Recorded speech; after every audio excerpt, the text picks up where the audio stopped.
just the idea of a sketchbook.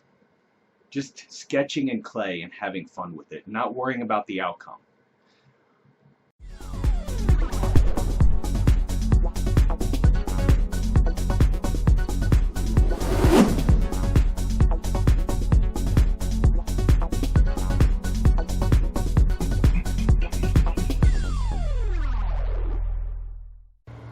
Welcome back to Brian's Art of Creation and Sketching in Clay. And today I have I'm just kind of doing another little ramble and talking about the misconceptions of sculpture and the way that people view it. And so what I believe that a lot of people look at sculpture as is they compare it to almost like an oil painting, to where you already have a canvas, you have everything sketched out, and you just go in. So a lot of people start a sculpture, and every single sculpture that they do, they want it to have the idea. They want to have everything visualized, everything put in place, so that all they have to do is get started. So they have, looking at a painting to where you already have the sketch laid out, and all you have to do is throw the paint on.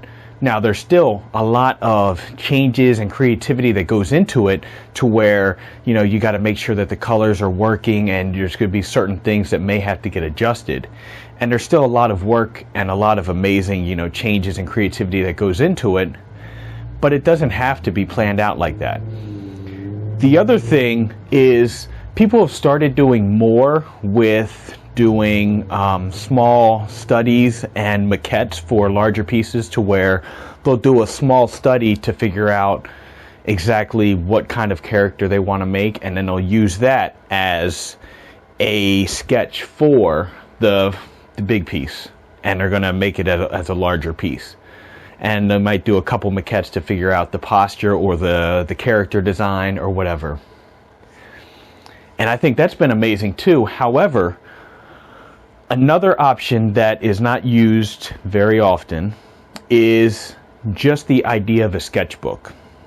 Just sketching in clay and having fun with it, not worrying about the outcome. What happens when a painter or an illustrator wants to get better at their anatomy, or get better at techniques or different textures that they're going to draw? They do this in a sketchbook, and it's used as doing studies, for learning different anatomies and different postures, or going to live drawing sessions, or drawing from people in the mall, and just kind of really as a study guide. Sometimes the sketches might turn into something. However, most of the time they're fun things to do, and B, they are used to learn. So why not use that for sculpture? And that's one of the things that I love doing, is you get to have fun, you get to create. There's no pressure on the outcome, and it's not always something that you necessarily want to take it all the way to the finish line. A lot of the characters that I create, they're interesting, and they kind of lead to something, and every single one of them I make sure that I try to learn something, whether it's trying to capture a likeness of somebody, or doing a new expression, or changing them into something new. And sometimes, all I need to do is grab a picture and I'm happy with, what it is, but it's not necessarily something I want to spend another 5 or 10 hours on finishing and then molding and casting. There's just so much more of a process with sculpture that takes a lot longer than other forms of art. And so that's why I enjoy doing the sketches, and not everything I do gets finished. However, the ones that I like, I do love taking farther.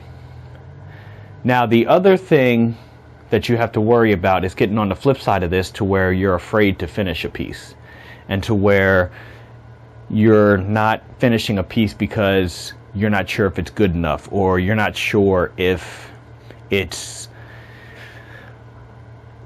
you're ready to call it finished. Because when you call it finished, then you have to actually show it to the world as finished, and you kind of have this little thing inside that says, this is the best that I can do. Now, over time, I've There's been times to where I've had this. However, the pieces that I don't finish now is because it is not something that I want to try to produce, or it's something that I don't feel I need to, like I said before, spend another 5 or 10 hours on just doing everything else in the process. The biggest issue that I have is that I love doing concepts and sketches and really figuring out the character. I enjoy the detailing and finishing, and I enjoy painting a little bit. However, the core of my focus is just being able to capture it in those first few sessions, capturing a likeness as quick as I can, and being able to really identify that, also capturing an expression and a life to it. However, there are still pieces that I still love. There's a few sketches I still have on my table from last year, and there's still some things that I enjoy and I still want to get back to. I just haven't found the time. But I want you guys to think about, what if you were to just do some simple pieces? Some simple sketches to where you just had fun and you enjoyed it and you weren't worried about, this has got to be perfect or this has got to be a masterpiece. So I want you guys to do that. I'm also challenging you guys to try to do something little, something fun every single day. Get in a little bit of daily creativity just to get something out there, whether you spend 5 minutes on it or you spend 2 hours. So hopefully you guys have enjoyed this. Thank you guys so much for listening. Have an awesome week. Go out there, get creative. Please subscribe. Let me know what you think, if there's anything you guys are battling with. Also, go ahead and check out my Patreon page. I have a bunch of videos on my website, tutorials and things like that, and my Patreon just helps to support that, as well as my Little Heroes projects. So thank you guys so much for listening. Have an awesome week.